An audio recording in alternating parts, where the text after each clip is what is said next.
Assalamualaikum warahmatullahi wabarakatuh. Halo teman-teman, hari ini kita akan bahas tentang penyakit GOUT. Sebelumnya ada yang tahu nggak sih penyakit GOUT itu seperti apa? Atau ada orang terdekat kalian yang mengalami gejala seperti penyakit GOUT?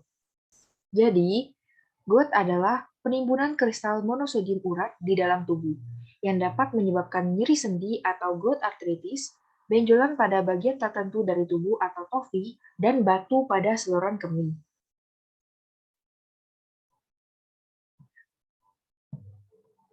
Penumpukan asam urat yang berlebihan dalam tubuh dapat disebabkan karena overproduction atau meningkatnya produksi asam urat. Dapat juga karena underexcretion atau menurunnya pembuangan asam urat melalui ginjal, atau dapat juga akibat peningkatan asupan makanan kaya purin.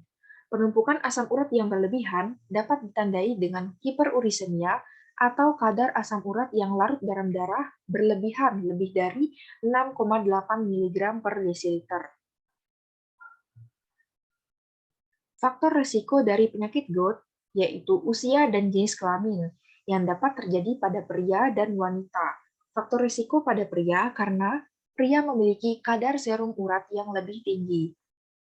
Risiko pada wanita meningkat setelah menopause dan usia lebih dari 60 tahun. Karena penurunan estrogen dapat mengurangi ekskresi asam urat di ginjal. Faktor risiko GOUT lainnya yaitu obesitas, alkohol, hipertensi, gangguan fungsi ginjal, penyakit-penyakit metabolik, pola diet, dan dapat juga karena mengonsumsi obat seperti aspirin dosis rendah, diuretik, dan obat-obat TBC. Perjalanan penyakit dari GOUT ini terdiri dari 4 stadium. Stadium yang pertama yaitu hiperurisemia asimptomatik. Pada stadium 1 ini belum terdapat gejala penyakit GOUT. Stadium 2 yaitu serangan akut. Stadium 3 yaitu fase interkritikal. Stadium 4 GOUT kronis. Semakin meningkatnya stadium, maka hiperurisemia semakin tidak terkontrol. Serangan akut dapat terjadi pada organ-organ seperti siku, pergelangan tangan, jari-jari tangan, lutut, pergelangan kaki, jari-jari kaki, subtalar atau bagian belakang kaki, midfoot atau bagian tengah kaki. GOUT ini dapat terjadi pada bursa, tendon, dan sendi.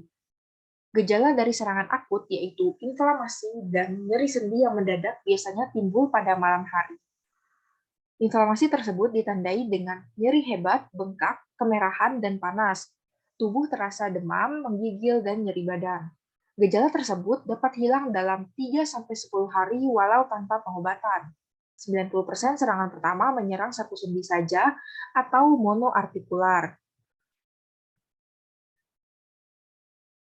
GOUT kronis dapat terjadi dalam beberapa tahun setelah serangan pertama, yang disebabkan hiperurisemia yang tidak terkontrol pasca serangan dan tidak mendapat pengobatan adekuat, sehingga endapan kristal bertambah dan terjadilah artritis kronis.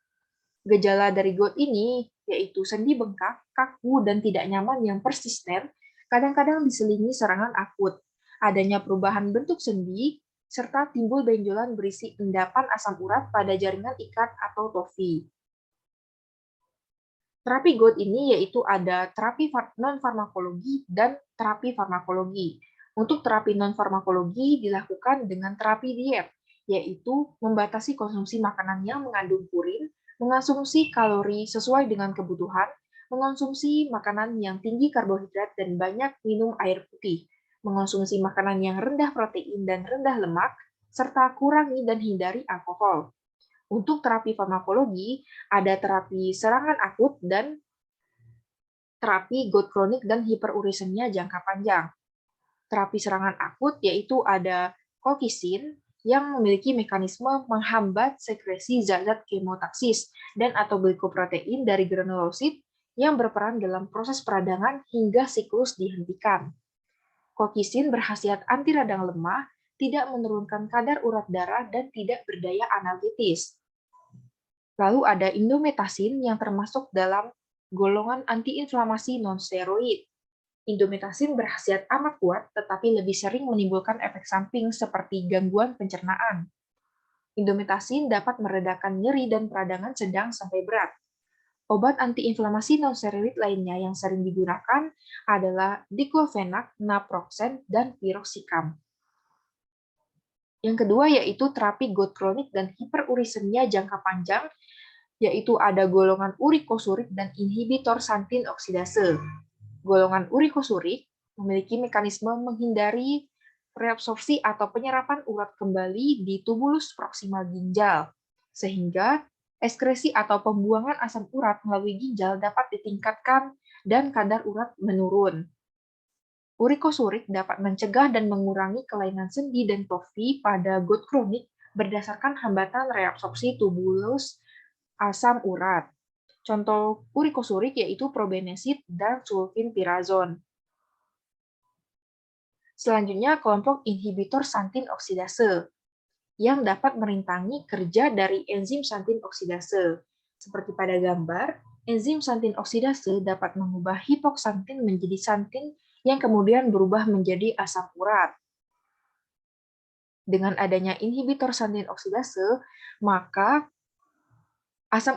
kadar asam urat dalam tubuh dapat diturunkan dan dapat normal kembali. Contoh inhibitor santin oksidase yaitu allopurinol yang dapat diindikasikan untuk gout, batu asam urat, dan kalsium oksalat di ginjal.